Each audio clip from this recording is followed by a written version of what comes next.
What is the good word, everybody? This is your man's the one, and I'm joined by the man in the middle who needs to turn his volume down.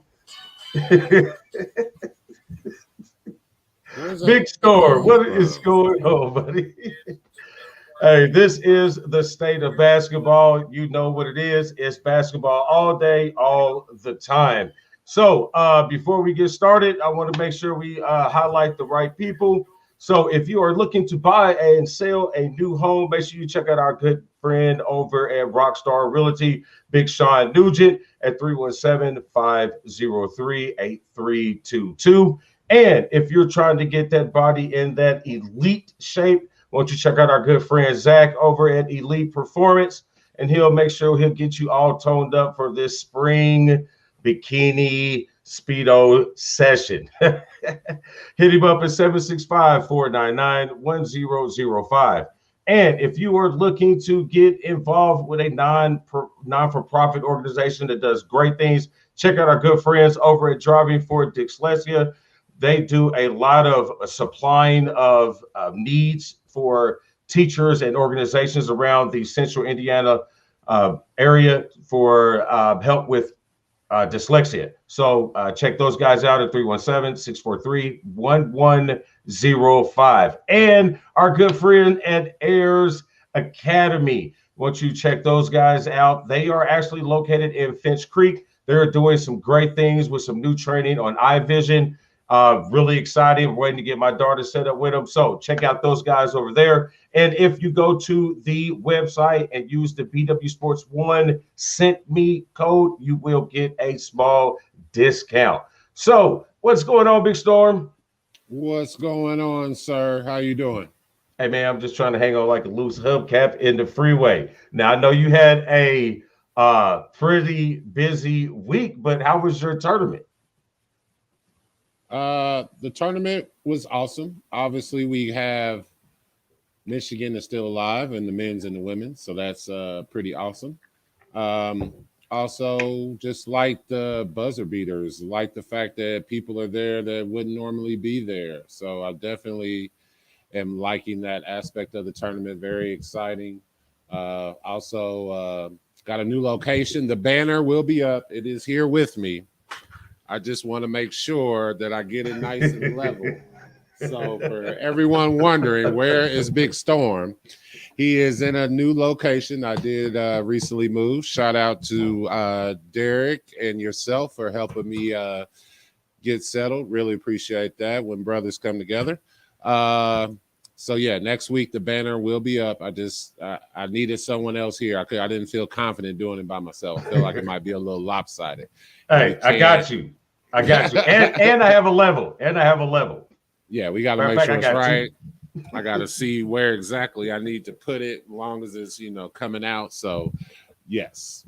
Well, that is a good transition when you're talking about that tournament, because we got two guests with us today who know a little bit about college basketball and tournament style basketball, and know a little bit about what's going on with these dances and these games and insights. So we know them from way back in the day. I've known them probably a little longer than you have, but because I'm old. But we got a Hall of Famer, we got a Butler alum. I mean, this is like royalty right now. So I had to change up the background and make it a special Under the Backboards broadcast. So we're going to bring them on. We're going to start off with our good friend from Pike High School and the University of Indianapolis Hall of Famer, Mr. Ryan Rutland Jr. How you guys doing? I appreciate you having me. Not a problem. And then we're going to bring on our good friend, Mr. TJ Perry, who is a Butler alum, as you see him sporting his colors. And he is a an Indiana Elite basketball AAU coach. What's going on, T? Hey, man, looking forward to it. You guys, this should be entertaining. So I'm looking forward to a fun evening. We try to do what we can.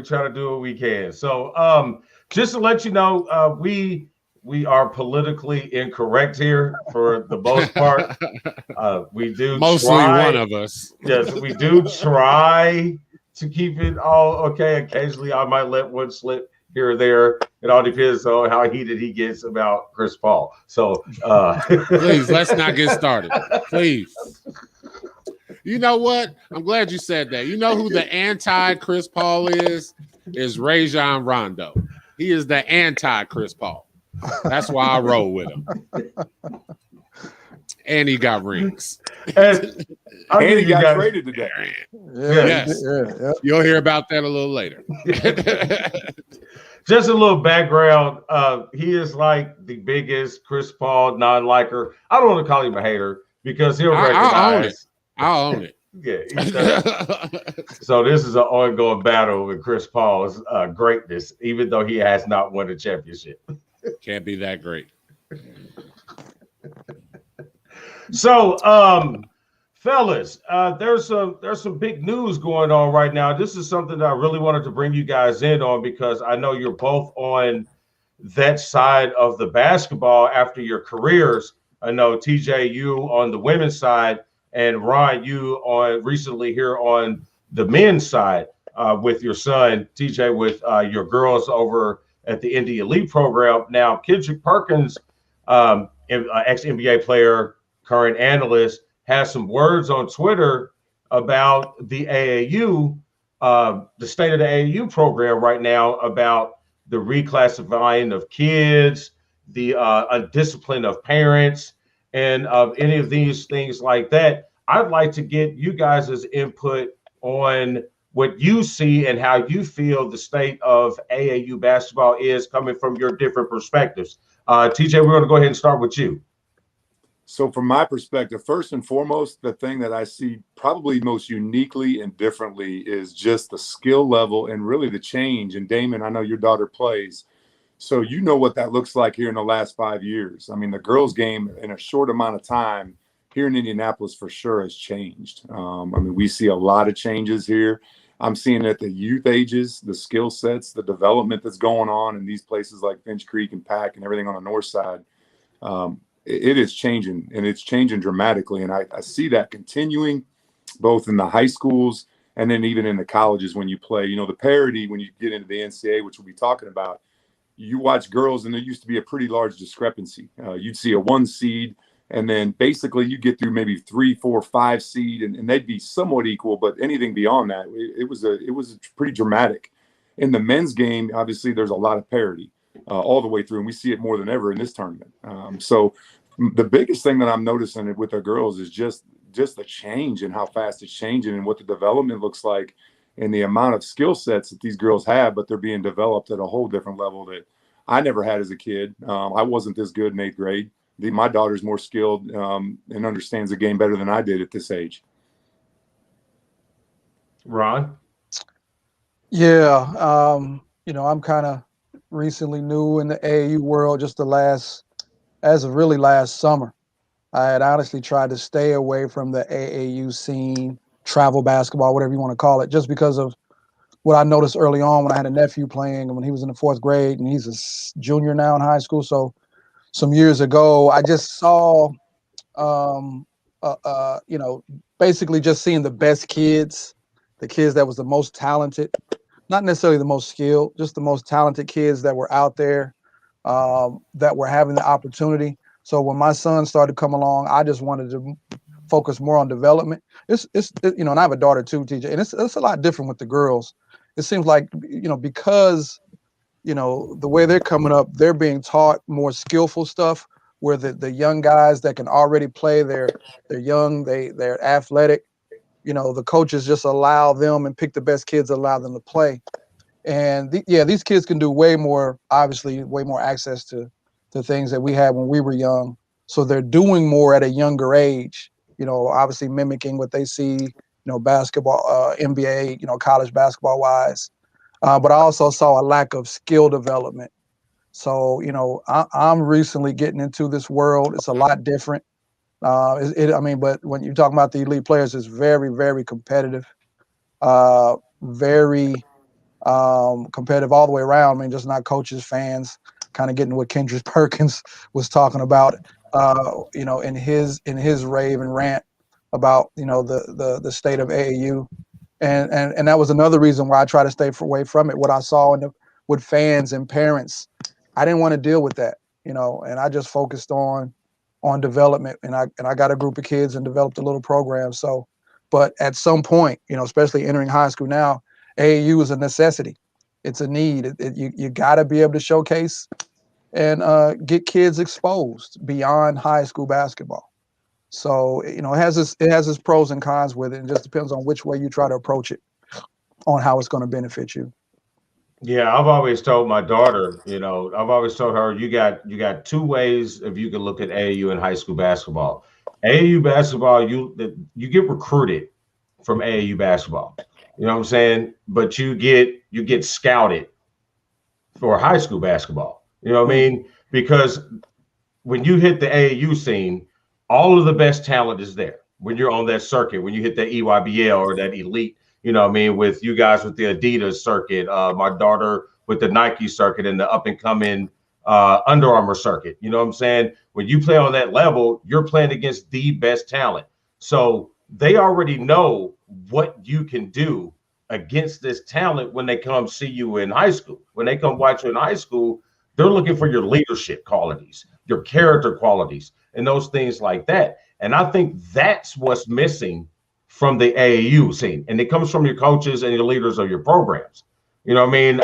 I've been fortunate to coach on both sides. I've coached my son and I've coached some other young men a couple of years ago, say 7th, 8th grade, freshmen in high school years for the boys. And I've had 7th and 8th grade and freshmen for girls, and it's a complete difference. But the one thing that I notice is the skills that they do not teach anymore. You know what I mean? This right now is here, throw the ball up, let's go shoot threes and let's dunk. And then with the girls, let's go shoot threes. You know what I'm saying? There's no skill development anymore. I know, Ron, you're doing some training. TJ, as a coach, how do you combat these type of issues? Well, from day one, based on what you just said and what Ron was talking about, I mean, you see that. And when you grew up with it, and, I was fortunate to have some good coaches early, and even all the way through college, with Thad Mata and Barry Collier and a lot of guys that went on to do other things and have success, they were very, very, very, very, and really always working on developing us. They did a really good job with that. And so I saw early on that we wanted to develop kids. And when you talk about AAU, I'm going to just touch on one thing, because when you talk about AAU, I always ask the question, what is it? What really is AAU? What are you there for? What are you there to do? And for us, I think at the end of the day, the cream will rise to the top. If you do the work and you develop the kids and the athletes, I think at the end of the day, I continue to see that pay off. I mean, it may not pay off in 5th grade. It may not pay off in 7th grade or maybe their freshman year, but is that the end game? You know what I mean? That ain't the end game. When you get 16, 17 U's when it matters and when they're actually getting recruited. So we're constantly developing to build a platform that they can launch off of, as far as how they move on the floor, what that looks like. Because as a coach, one of the first things I'll look at on the floor is what can hurt me, right? Like what can hurt me on the floor. And if I don't see it, then I know that game shouldn't be too difficult from the perspective of there's nobody dynamic enough out here to hurt, our group or these girls. But that said, I don't think a lot of people are developing the youth in that manner. I still see a lot of people rolling the ball out. But at the same time, I think the other piece of development is shooting. I think they rely so much on athleticism. I don't see people making and knocking down shots. I just don't. I just see a bunch of pressing. I see a bunch of attacking the rim, but I don't see a lot of skill set. And shooting, one thing, we work on a lot is footwork. And I think footwork is good work, because with the footwork becomes balance, and you teach so much from footwork to become better shooters, whether it's 2 feet in the lane and allow them all the access to do other things once they're in the lane with 2 feet, step through and whatnot. Or again, left foot, right foot, left foot, all the detail. And then for girls, loading hips. I see a lot of stiff-legged upright running. Where they're limited to, a lot of them will go to shot, and then they don't have the ability to do anything else with it. They're committed to the shot, right? They're upright and they're in it. So, we're talking a lot about loading your hips, lateral footwork, all those things that you might see out of a boy. you don't necessarily see out of the girls, and we're really pushing to do more of that. And with that, it looks different on the floor. Ron, you as a trainer before you get into a coach, I know I've seen some of your videos with the crossover gear and the backyard basketball. You know, I've seen the little things you've done on Twitter. You know, with you doing the training, is it a different approach when you're doing the girls and the boys, or do you like just say, hey, I'm treating you guys all like players and we go from there? You know, not treat them like, hey, you're a girl, you can only play this type of way, or a boy this way, or you're basketball players, let's attack it as basketball players. I'm attacking it as a basketball player. The fundamentals of the game, you know, being able to dribble the basketball, as TJ, you know, talked about footwork, you know, being able to shoot the basketball and drilling them on situations of, you know, being able to attack with the dribble, being able to pivot, being able to pass out of situations. You know, it's basketball, whether it's boys or girls. You know, when you start with the fundamentals, you start in those areas, right? And I always say, you know, if you can teach the fundamentals, then the kid's athleticism can take it to where, you know, wherever that needs to be, you know, for that kid's level.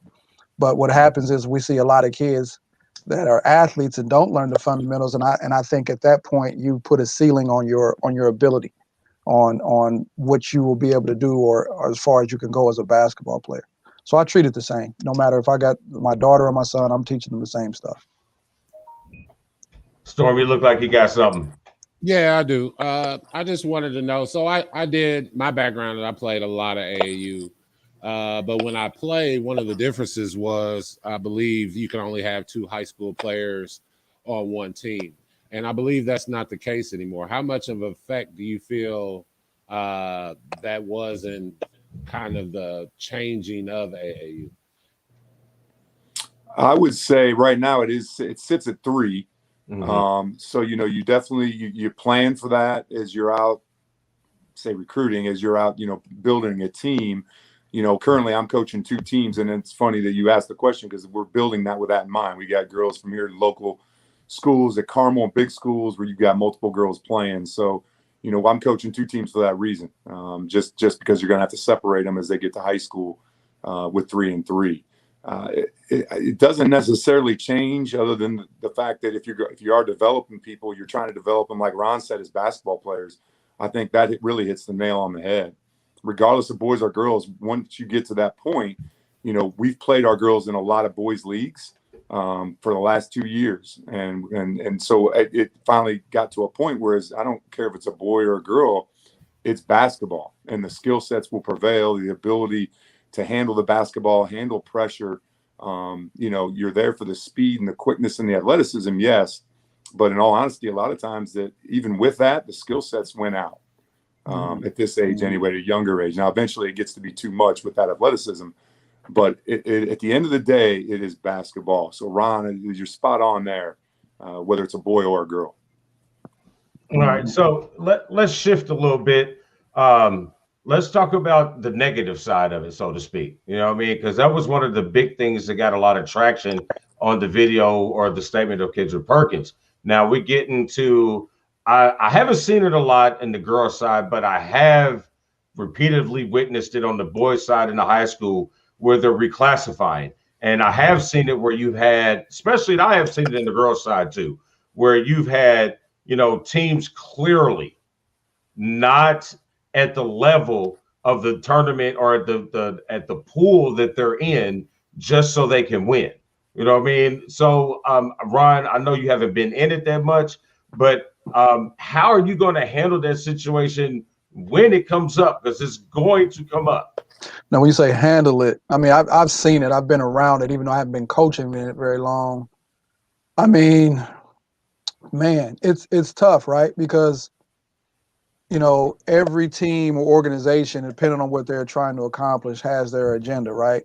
And their agenda, you know, and most of the time the agenda is to win, right? And it's win at all costs, right? And, you know, I'm not a big fan of cheating, like having a kid play down, you know, out of his age group. I've seen that happen just for teams to win. Now reclassifying, that's something totally different. I mean, hey, every parent is trying to do what they think is best for their kid. And, if they think that reclassifying their kid is the best thing for them to give them that advantage, right, going into high school, to be a little bit more mature or whatever it may be, and that's going to be a benefit for them, I have no problem with that. But when like you said, when you get into teams that are trying to just play out of their level, and just win, you got to sit and say, how are you really helping the kid, right? Because to me, this is still development time, right? When we played in our school season, the off season was when you really try to develop, right? Now it's almost like there's no off season. This is still like another season that everybody's still trying to go out and win and think winning is everything. But what are we teaching the kids as far as just the right way to do things, the right way to play, following the rules and things like that. So it's crazy out here right now. I think the other piece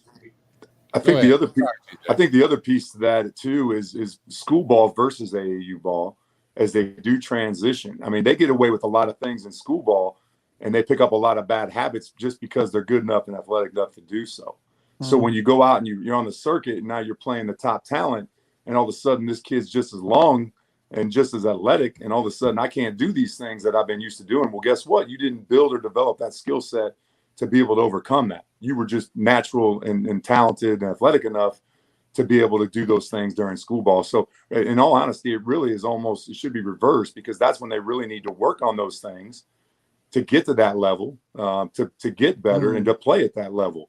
And honestly, I definitely see a lot of that happen as we're out there. You see kids that they think they can do certain things, and then all of a sudden, man, no, you can't. It's a different level once you start playing all these players. And as far as the teams go, you've got various levels to the teams. Obviously, you've got, your high level teams, your mid and your low. But with that said, you've also got your programs that are going to recruit, and shamelessly, they don't care. I mean, they don't care. And then you've got, your other teams that are trying to actually develop. And I think really at the end of the day, you're looking for a coach.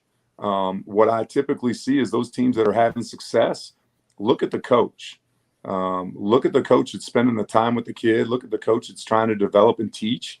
And to me, it shows itself time and time again. If they've been for any type of longevity, we can definitely see it on the girls' side. I can see it clear as day as you go through the groups in the state of Indiana, and then even go outside of that as you get to know the coaches and really how they go about it. What's their mentality?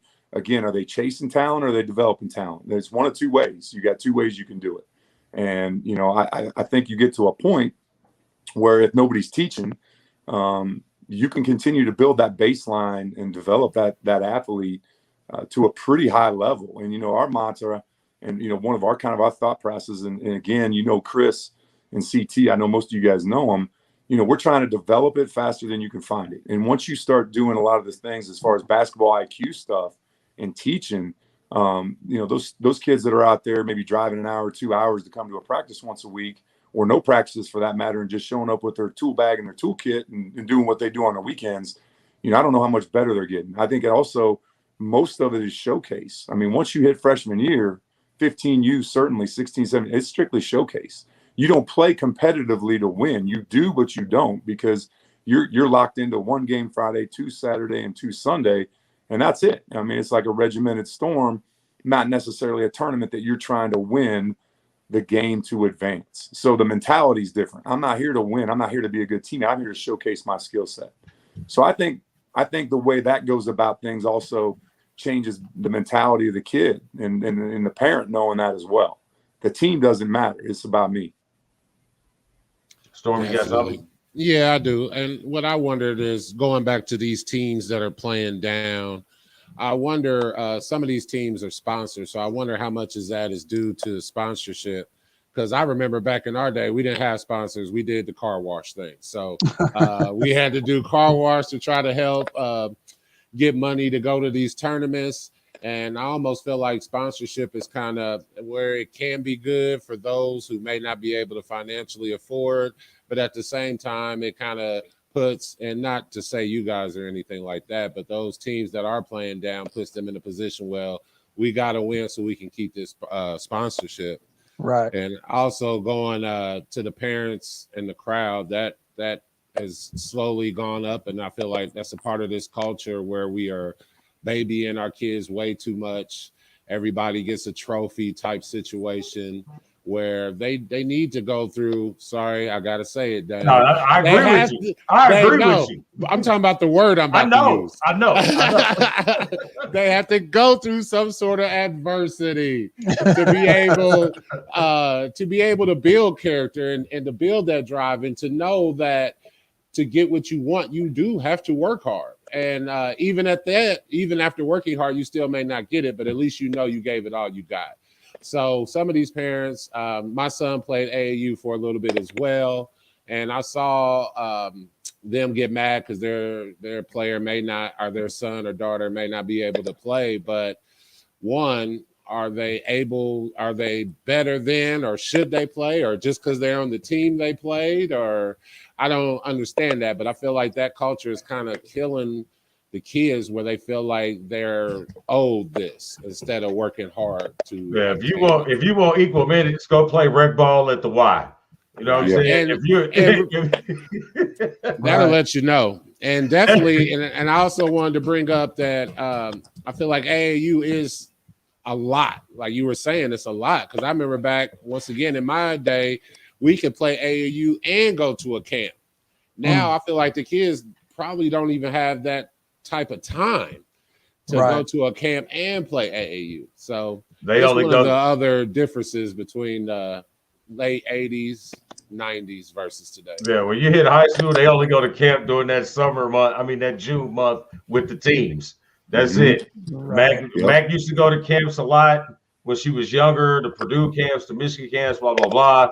But as soon as they hit high school, all those camps turned into school camps. Like the whole team will go here and do camps like that. But yeah, camp days is out, and there's so many games, but you can't do nothing about it. You have to play them. Right. No, you can't. I mean, it's evolved. This is just where it evolved to. And you talk about, like, you know, where Ron and I, we used to play up at Hinkle, unstructured, 9 o'clock at night, middle of the summer, all the overseas guys, all the Pacers come in, and it just, I mean, that's where it was, right? You just went in and you played. These girls and these boys, unless they got a uniform on, some referees in an air-conditioned gym, they wouldn't know what to do with themselves. You know, for real. They wouldn't know how to go out and call a game and go run a pickup. They wouldn't.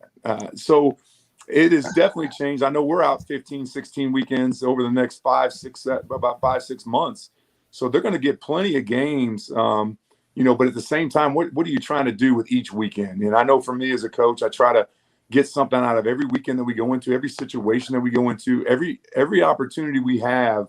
I'm trying to teach, you know, trying to make them a better player, both mentally, emotionally, and physically, all three aspects. And I think, you know, talking with some of the college coaches, and certainly through this COVID experience, you know, I said, you know, see all these groups streaming, you know, oh, this is live stream to college coaches.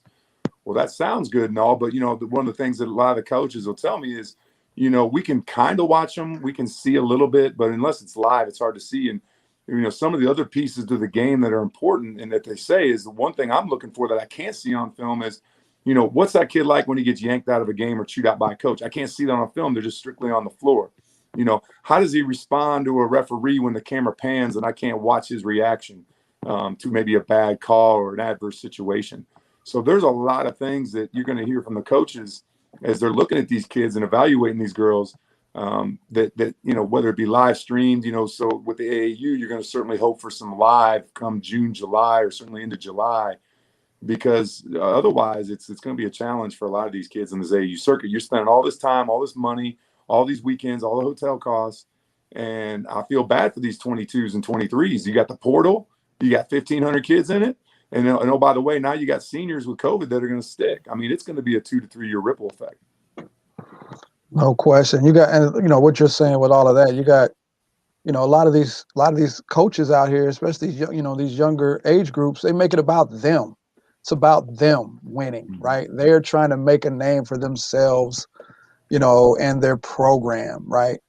And winning has, like I said, winning has become so important.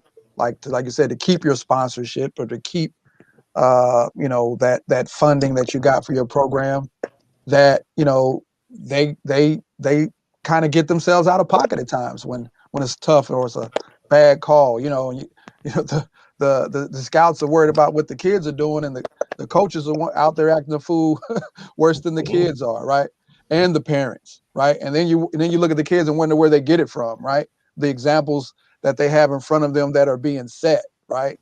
I'm watching coaches cuss kids out, it's just crazy stuff that I see out here for a basketball game, with 4th and 5th graders at times, right?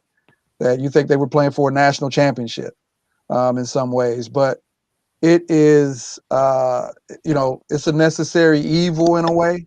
What I hate and why I delayed it is because what happens is the preferred or the better kids get chosen, and there's nothing left for those kids that are still developing, right? And I try to provide something for those kids that are still developing, because we know everybody develops at a different time, right? Body-wise, mentally, maturity, and those kids get pushed to the wayside. And if somebody doesn't help them, and maybe provide something for them to do, because there's not as many non-leagues going on. It's only AAU, right? Travel ball. That it might be somebody that could have developed later on that just didn't get that opportunity. Mm-hmm. So I think more of those type of programs need to be developed as well.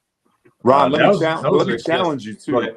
Damon, you too. I'm going to challenge you on this one. So you talk about winning. Now, here's my question. What is that? What does that mean? And as an AAU director or a coach, when you're scheduling, like a parent says to me, well, you didn't win this weekend, or we didn't win this, or we didn't win this tournament. Okay, I get that. But are you here to get better, or are you here to chase trophies? Because there's two different philosophies out there as they're going about this. I mean, completely. They want to post things on Twitter. They want to win. If you're winning a game 64-16, then you're not doing your job as a director or coach and putting your daughters or your boys in the right position to be challenged. I mean, for development, there needs to be three things. If you're a team, you need to have a team that you can beat by 20 so that you can practice and work on those things and gain some confidence. You got to have a team that you can play closely in close games to learn close game situations. And then you got to have a team that can go out there and kick your butt so you can learn from that and figure out, okay, we got things to work on. And here's where our weaknesses are. But I don't care who you are, director or coach. The bottom line is you can set any schedule you want. For me, I tell my parents, if we don't win a tournament, it may not happen. It may happen. But I will tell you this, your kids will get better and they will be challenged. So, hey, go ahead. I'm sorry, TJ. He paused on us. I had a great question for him too, and what he was talking about. I would take him out and see if he comes back. And then, I'm gonna ask you, Ron. So you heard what he was saying. Yep. Isn't losing a part of growing? Isn't losing a part of it? So when a parent comes up and is like, "We lost this tournament," yeah. Well, you know what? No one wins everything. No one wins everything. Yeah, you are exactly right. Right, and but to me, you set the expectation right from the beginning. When you put your team together, your program together, you set that expectation of what you want to accomplish with this group, right? And I used to do that with the parents and say it was all about the kids getting better.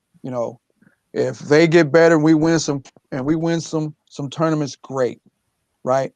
Right. But I guarantee you, at the end of the day, when this is over with, when they are ready to go back to their high school, they're going to be a better player, right? So that's when you get coaches that are truly invested in development. Everybody's not that way, right?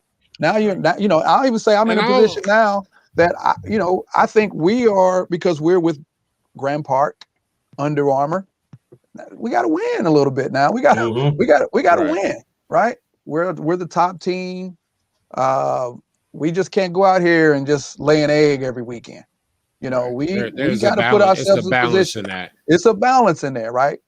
It's definitely a balance, right? But I'm fortunate to be with some guys who are also into development, right? So we feel like if each kid gets better individually, we're going to get better as a team anyway. And then you're going to win anyway. And we're going to win, right? Right. And but I do feel like the kids need to learn, because some of these kids, like when they lose the I call it basically a temper tantrum. It's like, wait a minute. This does happen. Like, you want to have that I win all the time. You want to have a winner's mentality, but I feel like a part of that is knowing how to lose when it happens, because no one's going to be, undefeated their whole career. And it depends on how that program and coach approaches it too. If he's acting crazy, acting a fool because they lost, then you know what it's all about for them, right? Right. And you got those coaches that'll say, "Hey, how can we get better for this? How can we learn from this?" Right? That's what those are the coaches and programs you want to be a part of. And go shake their hands, because they outplayed you. Right. Don't try to meet them in the parking lot. Just go there and shake their hands. Right. All righty. So we gotta pay some bills, and then we're gonna transition. TJ, if you're still good, we're gonna keep you in. We're going to transition over. We'll talk a little bit about the tournament. And I know Storm is itching to talk about some of these trades. So I want to know a little bit about you guys' brackets and some of these breakdowns. And then we'll do that, and then we'll get you guys out of here. Okay? So awesome. hold on one second. Get ready to take your body to the elite level of performance. Call today to set up your free evaluation. 765-499-1005. Elite Performance, where the dream of elite fitness becomes a reality.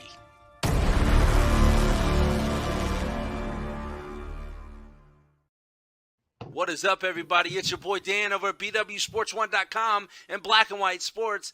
And I'm wondering, if you're ready to buy or sell that home, now's the time, and I got just the person for you. Mr. Shawn Nugent, a.k.a. Rockstar Realtor himself. 317-503-8322. Put that home on the market.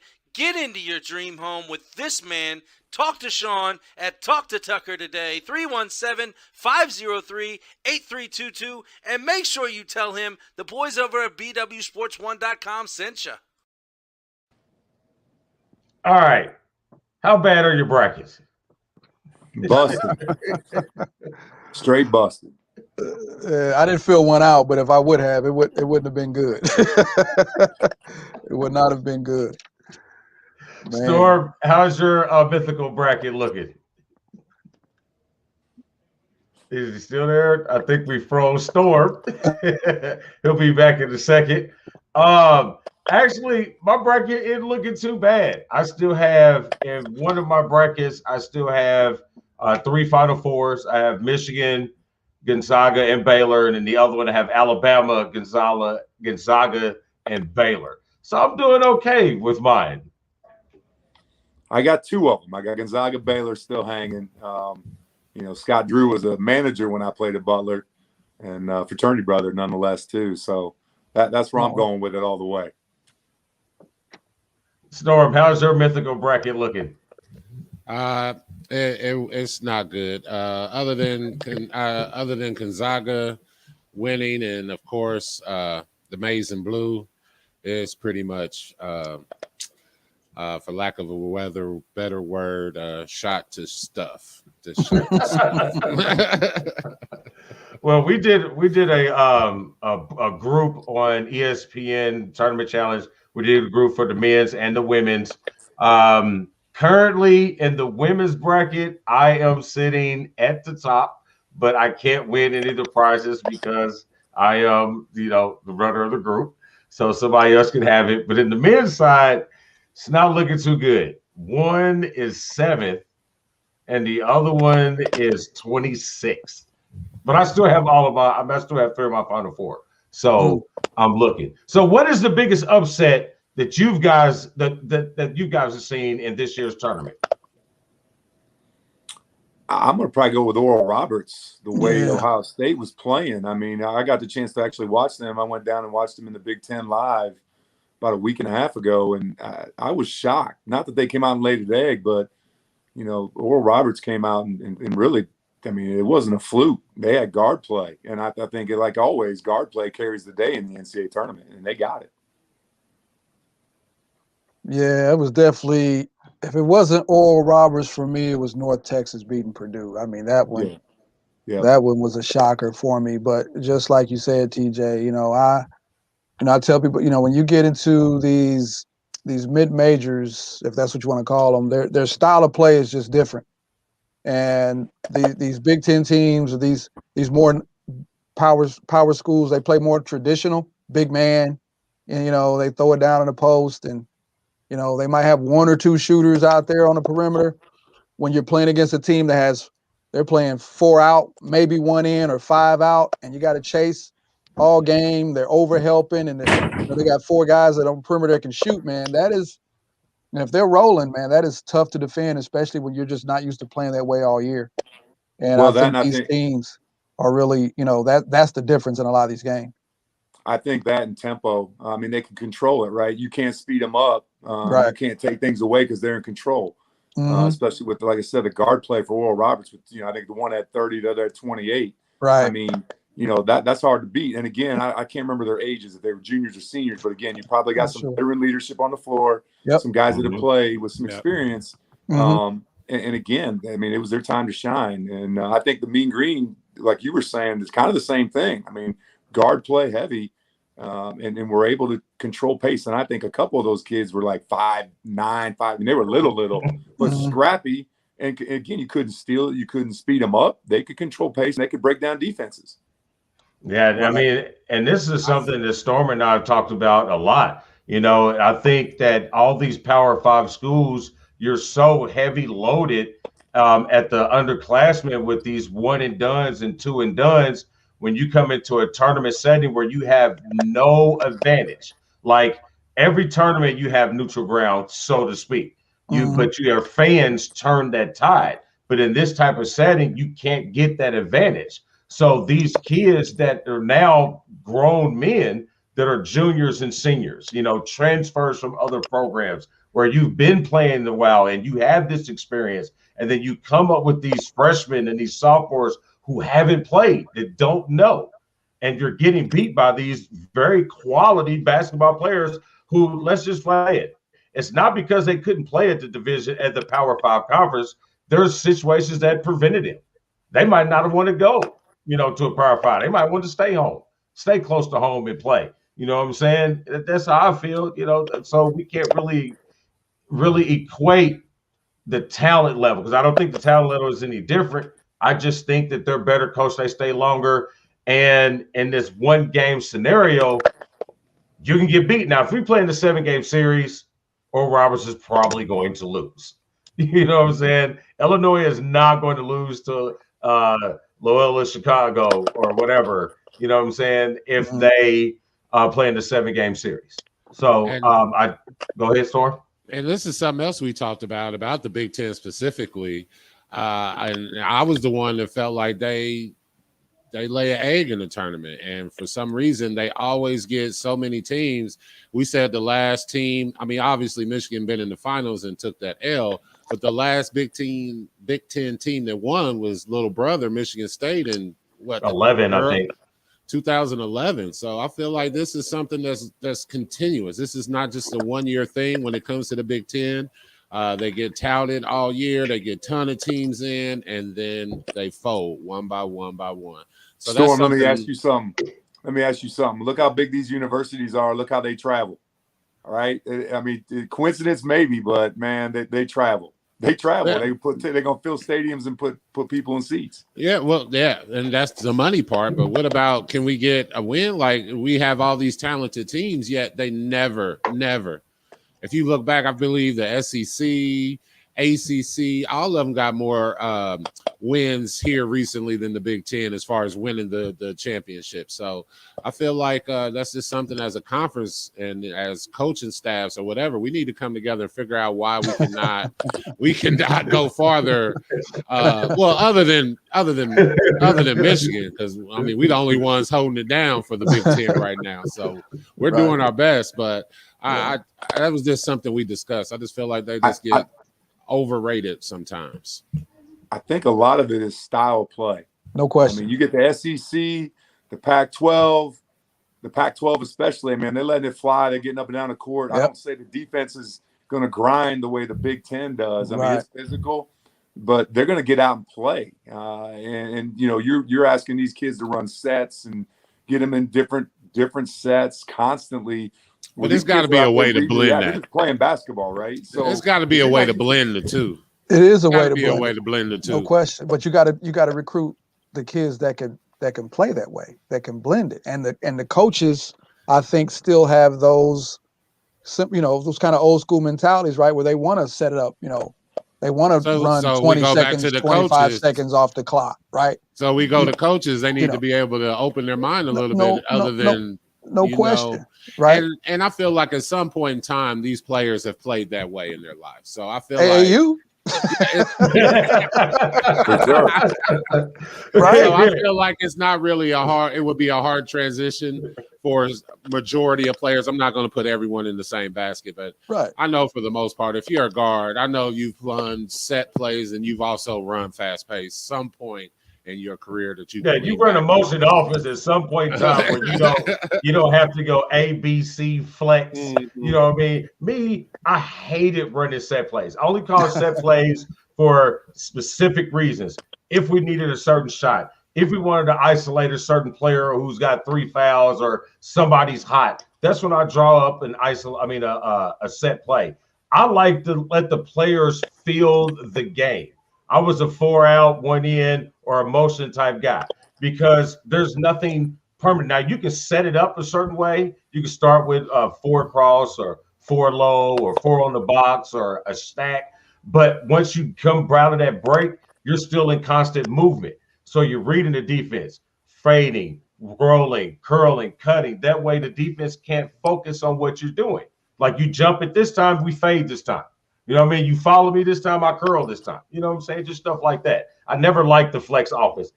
Hated it. You can't guard, Damon, what you don't know is coming at you next. Right. Exactly. I just like the plays where they did pass it to the big guy, being 6'9".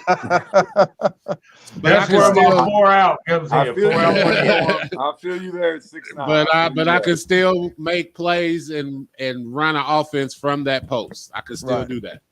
Right. All right, you guys keep up with the last thing before we let you go. You guys heard anything of the current trade since the deadline was today at 4:00 with the NBA? Any of those trades that stick out that's going to make an impact for the remainder of the season? If you want, I can run over a couple. I can run give over you a couple. mine. I've heard them. So I feel like JJ Redick going to the Dallas Mavericks is going to help them out. I feel like Rondo going to the Clippers is definitely going to help them out. Yeah. You can call me a homer, but I think George Hill to Philly will be good. And then last but not least, I got Aaron Gordon and JaVale Shacking the Fool McGee going to Denver. Also, those are the 4 that I feel like are great trades for the now. A lot of other trades were for the future. But as for this season, I think those are the 4 key ones. I'm good with the George Hill. That's not a homer. I think he's a quality backup point guard in the league, and Philly would do well to have him there. The George Hill thing was great. Not really sold on the Aaron Gordon, the JaVale McGee. I think he'll be great because of his role. He knows his role. He understands his role, and everybody's accepted his role. The one that's sticking out to me has not happened yet, and it's not a trade. It's a buyout sign with Drummond to the Lakers. That's the one that I'm most interested. Not because I'm a Laker fan. I think it's because you're a Laker fan. That's what they are missing. Lakers are getting a player of that quality, leading the league, and a couple years ago and rebounding. I mean, that's a big. He's a beast. He's a beast. Yeah. I tell you what, the sleeper for me, and I don't know where Boston is right now in the conference, but Evan Fournier, I don't know how to pronounce his last name. Fournier going to Boston is man, that's a sleeper to me, man. Yeah. I mean, that kid can play. He can score. And he breaks. I'll tell you, JJ Redick going to Dallas, he's a pro's pro, man. Yeah. Right. And he'll be able to space the floor You know, you got a big out there that if you're open, he's going to find it. If Porzingis can just stay healthy. Right. The unit. The Una Hospital. Hey, Una but Rehab. guys, hey, listen.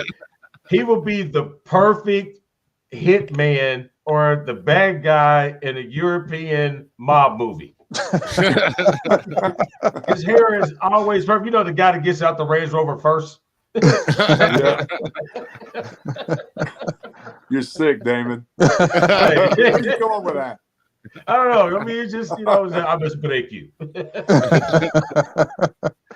I don't know. But, hey, we appreciate you guys taking a little bit of time and hanging out with us here on the State of Basketball. We love it. You guys are always welcome to come back and hang out with us to talk basketball. We do high school. You know, we got the state finals coming up, postponement a week. You know, that's going to be a good one. I know, especially you, Ron, with all your accolades with high school and college, being a Hall of Famer. I know we'd like to talk to that. TJ, I like to dive in a little more some of the stuff that you do. So you guys are always welcome to come back and chat with us.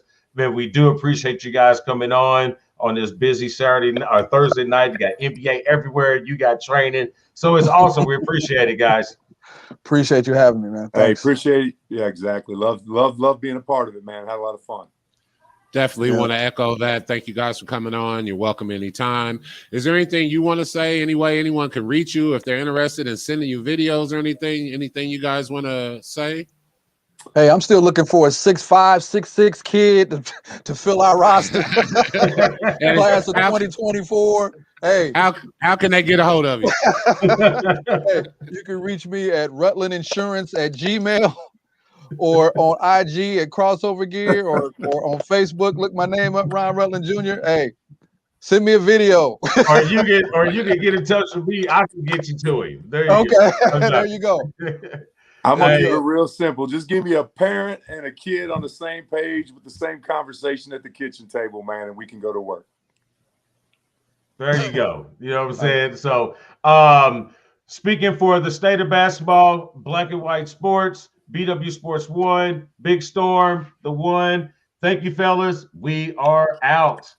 All right. Appreciate it, fellas. Push the button, Dan. I'm trying. I'm just trying to keep